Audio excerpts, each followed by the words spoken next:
Hello,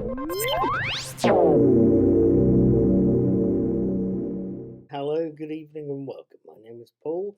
I'm also called Knack, and you've possibly seen my daily teasers float past. There are hopefully fun daily brain teaser quiz. I also talk about movies, that's when I take a time to watch them, but I also talk about TV shows I've been glued to. The past few weeks, I've been watching Showtime's Penny Dreadful City of Angels, and it's quite an impressively riveting watch. Tonight, I've seen episode 7, Maria and the Beast, and I thought I'd tell you about what I thought about it. Here's my little summary of episode 7 of Maria and the Beast, which opens, as ever, with a summary of last week's episode, and then moves on. It shows us Maria Vega, played by Adriana Barraza, catching the bus to her job as Dr. Kraft's maid, and spotting the grim silhouette of Magda, Natalie Dormer, as the bus passes a local graveyard. Little does Maria know, but she's also going to come into contact with Elsa, again played by Natalie Dormer, who's an avatar of Magda's and who's moving in with Dr. Kraft. Meanwhile, Sister Molly, Carrie Bechet, visits Tiago, Detective Tiago Vega, Maria's son, at his apartment, whilst Detective Michener and Dottie, Lynn Shay and Nathan Lane, meet with Brian, Carl MacArthur. The pair are hoping to persuade Brian to not help the Nazis design a rocket. Apparently the thing's called the V2.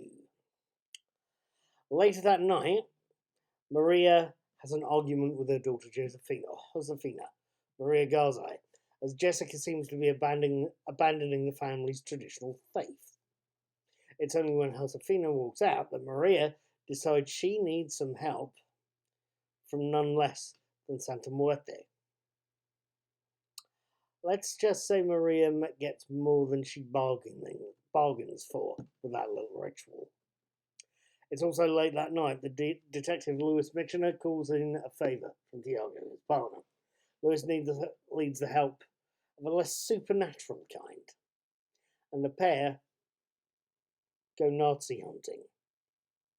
It's only when they watch the local Nazi representative in LA at a restaurant that they find out he's very friendly with Councilman Townsend, the very corrupt Michael Gladys, and he's even friendlier with Adelaide Finesta, Sister Molly's mother.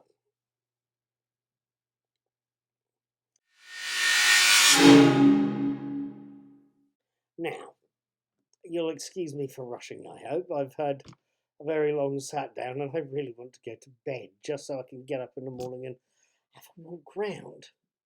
But I can tell you're asking, aren't you? Paul, you're asking, what did you make of Maria and the Beast? To be frank, it's another stinker of an episode. It's doing a lot more than last week's episode. And Nathan Lane owned How It Is with Brothers, I should add at this point, absolutely dominated the episode. This week, Maria and the Beast is a different beast. It's exploring character depths. There's a lovely...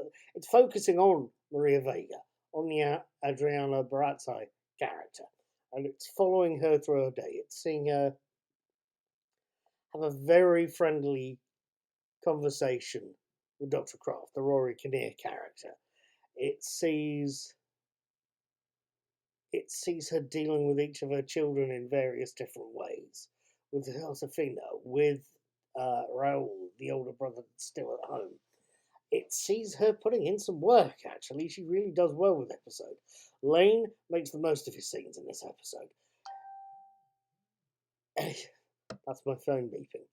Lane makes the most of his scene, but there's also plenty of room for his acting partner, Daniel Zavato, to exercise his job, especially in the opening scene with Carrie Bechet as Sister Molly. But frankly, I have to give the episode to Adriana Barraza as Maria. You can see how well she thinks of her boss, Dr. Kraft. You can see she thinks well of the children. You can see she thinks well of the family and that she does not like Elsa one little bit. Really, her and Duma seem to be playing that one very well. It's Duma's definitely in charge, and as Elsa, being ever so polite and ever so much giving orders, she's the new girl on the block. She's the new alpha female, if you will. And Maria does not like her. In part, I suspect, because Maria also knows very well who this woman looks like. And in the later scene, the climactic scenes with Santa Muerte and with Magda, it's beautiful to watch. It's just, they're sparking off each other. They really are, Duma and Barata. It's something to watch, and it makes this particular episode, as much as last week was owned by Nathan Lane, this week's is all about Maria and Magda. And Maria's got the slight edge. Just. It's worth another watch. There's something else that had me focusing on this episode.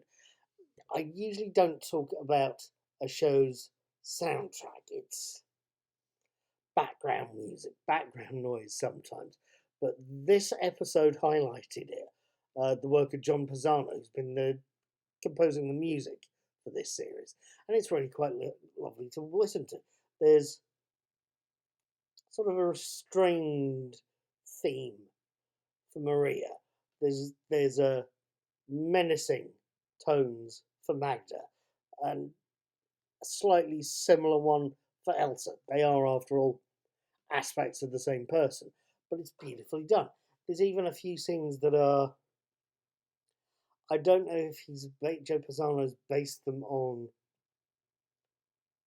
music from old noir movies, but he seems to be hitting that mark for the scenes with Michener and Vega, Tiago and Lewis, because of course they're a noir pairing. They're a pair of hardened detectives, or Lane as Michener is a hardened detective, Zavato as Vega is the innocent rookie, and it's something to watch happen. It really is. Quite frankly,